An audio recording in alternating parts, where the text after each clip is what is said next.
Hey and welcome, Miss Kira Speaks. Before we get started, I ask that you watch the videos till the end, subscribe, and turn on your notifications. We're back again for another recap of BMF Season 2, Episode 2, Family Business.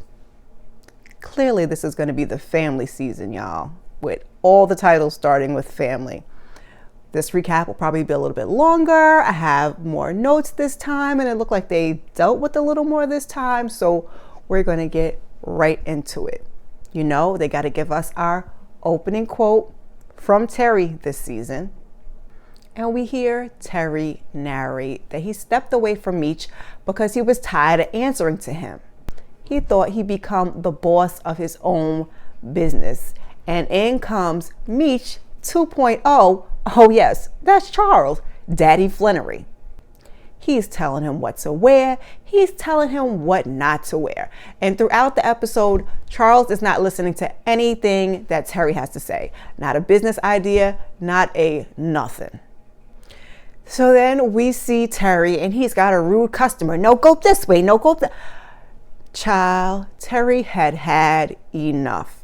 He pulls over and throws the man out the car, and I just had to laugh. That's some young people stuff for you. That is something that I'm sure we all wish that we could do, but as we know, that's bad for business. And I was kind of with him on the customer is always right is some BS, because indeed it is. So we find out that Charles has bought 4 cars for the car service. It's only 2 of them, and we don't see Charles drive not a nothing the whole entire episode. He says that they need a 3rd driver and that they're running out of money. And I'm so confused about this money situation, and I've been trying not to get to it in my reviews because other people have got to it, how the whole thing doesn't make sense. I know he had a trust for this settlement. Where has all the money gone? Come on, BMF, let's make it all make sense for us.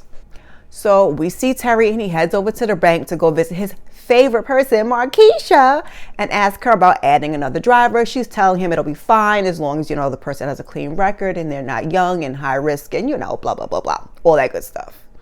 He's telling her how he's working very hard to make sure that this business succeeds. And she's telling him that most businesses fail and that the ones that do succeed, they have something that's unique that sets them apart from others, and they build their brand around that. So she's telling him that the real money is at the airport, and, you know, he's got to stock the car for these first class customers. He asked her to go to the store with him on her break, and I was like, why? But she does anyway. They're picking up Ferrero Rocher, and they're picking up Andy's candies, and these are going to be his good ass snacks. And she's telling him how to spot these first class customers. You know, you're looking for the ones in the business suits and the ties and the ladies in the, and you know, the skirts and the, you know.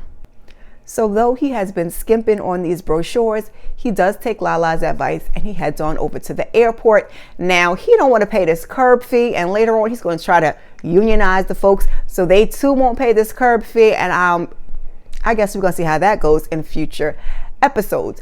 But he gets a customer, and he gets the customer because he's willing to drive where others won't.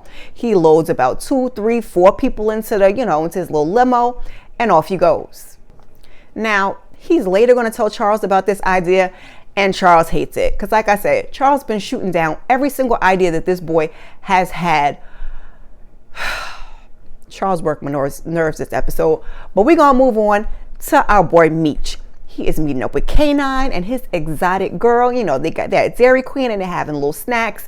And though Miss Thing is exotic, he says that she helps him with the Arab customers. And that's right, fellas. Get you a girl with brains and beauty.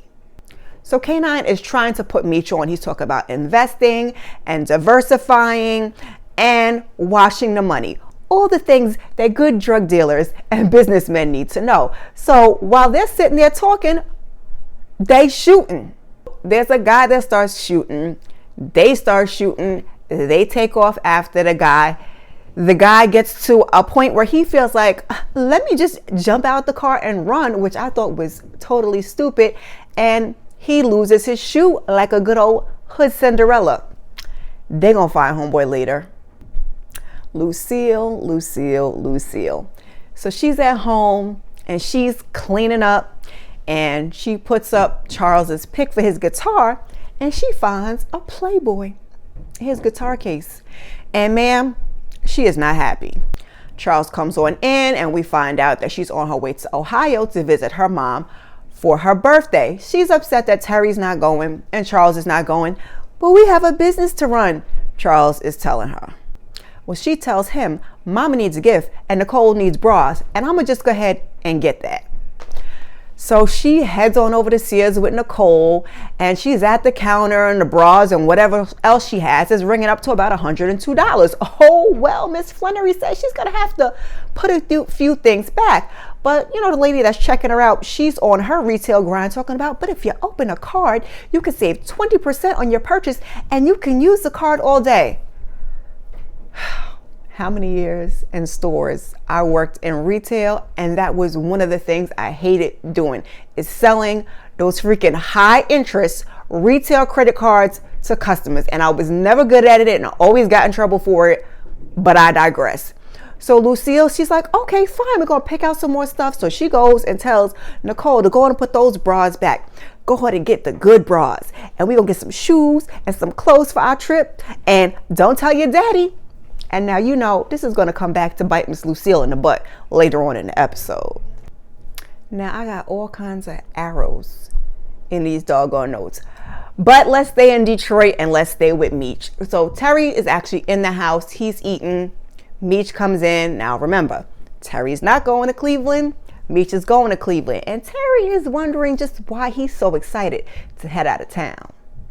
So Meech tells Terry about his plan to put their cousin in Ohio on because he's been itching to get on since the family reunion, and Terry's feeling like, you know, dude is a little wet behind the ears, but we're going to give it a try. Meech insists that the risk is indeed worth the reward, and Terry's like, I know you're not about to carry product in the car with Mama and Nicole. No, he's not. He's going to send B. Mickey once he gets things together to drive on down and bring the product. The irony, the total irony later in the episode of him scolding him about taking his mama and Nicole in the car with the product after what Terry's gonna do later. Like I said, Meech is on his risk is worth the reward stuff because he wants to franchise BMF like a good old McDonald's. And you know, in the future years, he does just that. So, like I said, the notes, we jumping all over a little bit. We get a little bit of this and we get a little bit of that because they're giving us that in this episode. They're kind of setting us up for the season with this one. It's not a lot, but it's a lot. So let's head on over to Cleveland. We're in Cleveland and the family there is surprised. The Flannerys from Detroit, they pull up and they bling stunting on them. And they're like, did they win the lotto? Did she get a raise at Wendy's? Inquiring minds want to know. And now, and get down in the comments, why did I think that Wendy's was Lucille's second job? I could have swore she had another job someplace else and she was taking extra hours at Wendy's. I could be wrong. I'm not about to go back and watch season 1, so correct me down in the comments. So now Meech, he's talking to this cousin and he's asking him how he's doing. And you know, his math isn't math and the money is not, you know, doing what it needs to do. So he's got him a little side hustle.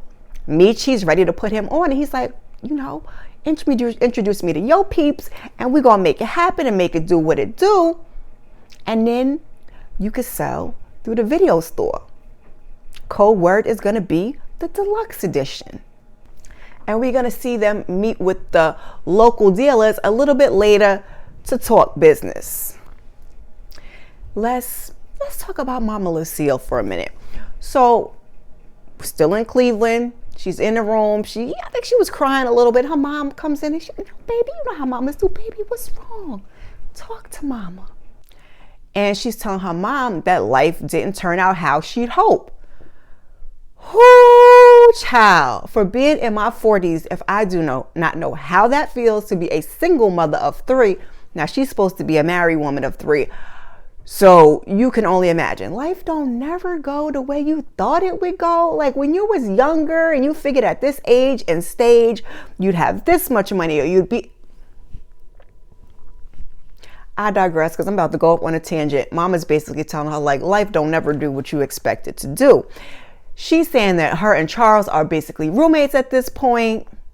Wendy's is paying pennies. She had to get a credit card just to get all this fly gear that you see her in. And Lucille, she was stunting on them all episode. I said, that's why Nicole ain't got no bras, because I'm just joking, because she did get the stuff on the card, and Nicole did get some bras on the card. But she's telling her, you know, the Mercedes is Meech's and he's in the game. Mama tells her that none of it impresses her, and God don't care about none of it either. Lucille wants her to be proud of her. Mama tells her, you know, I am proud of you. I always am proud of you. And that's when we find out that Charles was not her number one draft pick, but she had to let her make her own decisions and follow her own path. And she's going to have to do the same thing for Meech.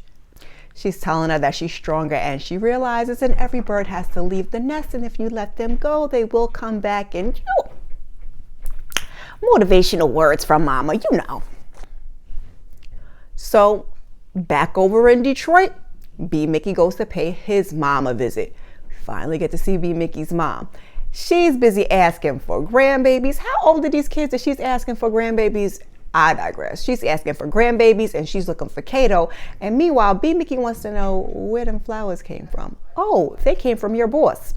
We know who his boss is. It's Detective Bryant, and he runs into him outside. Bryant is cracking on him that this is all your good, you know, corner boy dollars can afford you. Because basically the place is trash. Bryant tells him he can help him, but help me, help you, give me some information. You know, these things come at a cost. He tells him Meech is out of town, so he can't help him. And Bryant basically says, I can get your mom someplace better. You have 72 hours to give me something, or it's going to be a problem. So now, I know we're hopping around, and I should have did these notes a little bit better. Maybe perhaps I should have done them character by character. Last time I had it better, you know, plotted into like the 3 main points or whatever of the episode. But let's go on over to the hospital where Mr. Lamar is staying. So he's in his hospital bed, we assume. We see the guard sitting outside the cop. We hear a noise. He goes in to check on it. Not the nurses, him. Because it's, you know, beeping, making all this noise. Now, he has rigged the machine. He goes in there, no Lamar. Lamar jumps on him, and he chokes him out. Now, I know the real Lamar, whose name isn't really Lamar, is alive in real life. And I know that y'all loved Lamar last season. And so I guess the writers decided to oblige you. But y'all need to do better, because this wasn't a good choice to make. Now he's Superman, or he's Jason, or one or the other, or both. Now, I don't think he killed the officer, but still. How are you not in cuffs, and how do you just disappear out the hospital in your hospital gown and nobody notices? I just need y'all, again, to make it make sense. So now at this point, Meech has talked to his cousin. He's supposed to meet up with the local dealers, and he's relayed all this information back to B. Mickey. Or he's about to relay this information back to B. Mickey. B. Mickey's at home on the phone with Meech when Brian is banging and screaming at the door. And I was wondering if Meech heard him. And I'm hoping that they cover that in the next few episodes. So first, when the detective comes in, B. Mickey kind of tries to, you know, lie and say he was on the phone with the hospital, but Detective Brian is smart and he's not to be played with. So he finally does end up giving him some information on an upcoming drop because, you know, Brian is trying to catch Meech. That's his lot in life. And I'm just, B. Mickey. I think this is the last time I'm jumping around. So now, while Terry, because we're trying to just put it all together, and I hope when I play this back that this all works out together and makes sense like I thought it made sense when I read through these notes. But anyway, Terry, he's driving a customer, and as he's driving the customer, he sees that there are checkpoints. So he asks the customer if it's okay to stop. He tries to call Meech, Meech basically hangs up on him because he's trying to get in contact with, I think it's B. Mickey, and meanwhile, Meech is getting a little pow from grandma for smoking and talking slick. So then he heads on over to the record store trying to figure out what's going on. Where's B. Mickey? These fools are high. So he decides to take matters into his own hands. He heads on home and he tells Wanda, like, oh, I haven't driven y'all in the car, and let's go visit grandma and surprise him. Okay, she says fine. So he goes on in the kitchen and he swaps out the baby formula he's just brought with the product. So now they're headed out of town, and he thought he's passed all the checkpoints, but oh no. So there's a checkpoint. The officer asks where he's going and he freezes. So Wanda has to answer for him, and now she's giving him the side eye because she's like, what's really going on? He don't really answer quite thoroughly, and they make their way to Cleveland. Meech ain't happy to see him, but he tells him, you needed my help. He did. And I don't know why there's not a more clear communication between the two of them, because he did say something about the checkpoints, but it's just they talk at each other. There's no understanding. There's no communication. And as Meech is dealing with this product because him and the cousin are about to go meet up with these dealers and see what's up, the doggone baby almost ends up with the product instead of the formula. You see them like looking, and they're like, no. So they run in and grab the bottle from mom, and they're like, oh, I'll make it. And this is why I said the irony earlier, because Terry was in Meech's ass talking about, oh, you're going to travel with mom and Nicole and product. And then you're behind. Now, granted, your cover up was a little bit better because you're in a limo and you put the product in the formula can. So that was a little savvy. But you are traveling with your girl and your baby in your business. He saved his ass, but that wasn't such a smart decision either. He's just lucky that he pulled it off effortlessly, flawlessly, and didn't get caught. But so anyway, like I said, Meech and the cousin, they'd go to meet up with the guys. They got the product, to test the product. The product is top tier, but then again, they already knew that. So dude tells him it's his hood and he wants to renegotiate and he wants a bigger cut. And Meech is like, that's not how these things work. Meech says he's going to take his product back, but the crew, they all, roll up on him. They're not trying to let him take the product back. So he's like, you got it. I'm going to see you later. And just that he did. So we see a lady, she's getting her groceries out the car. She's dropping her honey buns on the ground. Not your honey buns, ma'am. So he helps her. And when he helps her into the house, it's old dude with the bad kid and play haircut that was acting kind of crazy earlier. I ain't even bring him up. I just left him as part of the group. But, dude, he's got the bad kid and play haircut. And he's telling him from now on, my cousin's going to run ish and you're going to report to him and give me back my product. And dude, he don't like it, but he does just that. Like, he in the mama's house, he drinking the mama's water, he got the strap pulled on him. So while he's not happy, what else can he do? And I'm just wondering if this is going to cause and create a problem down the line. Although from what I've heard, BMF didn't move with too much violence. So it may not be a problem, but this is a series. So maybe for the sake of the series, they will give us conflict with this Cleveland crew versus the OG BMF crew in Detroit. We're going to have to see. So the cops are at their headquarters and they're talking about Detective Bryant's tip. And one of them is talking slick in the background as they're setting up this whole SWAT team to roll out, And Detective Jen, she's got his back. She's defending her partner and I still don't trust her. So we roll up, it's that later that night, we roll up to the location and we ready to do this big bust and catch us some Meech. Child, they go in the front door. We see one of the dudes crawl out the window and he jumps down from either the second or the third story like he's Spider-Man, and he falls. He's like, oh, I broke my leg. And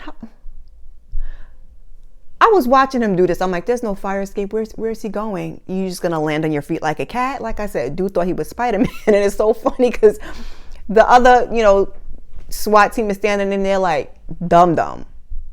Did you not look out the window and see all these cop cars? And I was like, right? So they got some drugs, 1.5 kilos to be exact, and 2 dudes, but no Meech. So now Bryant is not happy. So Terry comes home. I think this was from the trip from Cleveland, only to find Denise in the home. Who's this? She's our newest driver. Huh? Let me holler at you for a minute. So he pulls Charles to the side because Charles stays on some bullshit.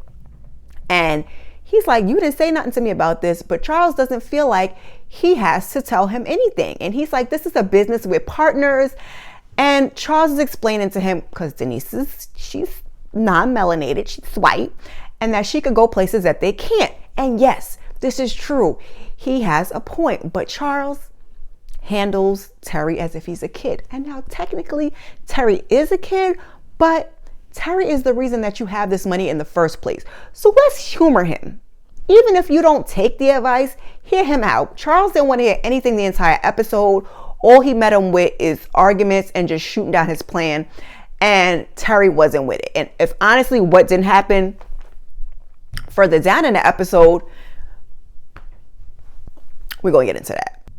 So Meech, he brings K9 his money, and whilst he's bringing him his money, there's a dude loud talking about winning whatever game he's playing, and K9 don't like all that loud talking. He don't like a sore winner, and neither do I.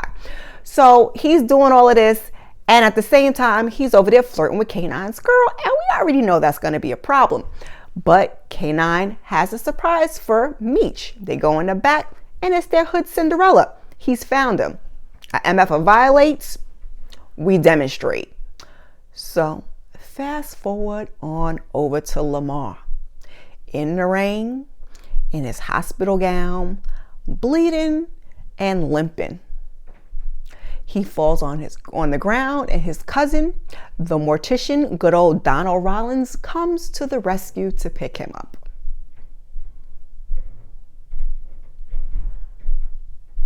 Yeah, so anyway, let's wrap this up. So Brian rolls up on B. Mickey and lets him know that he got his mom into a better facility and that they're a family.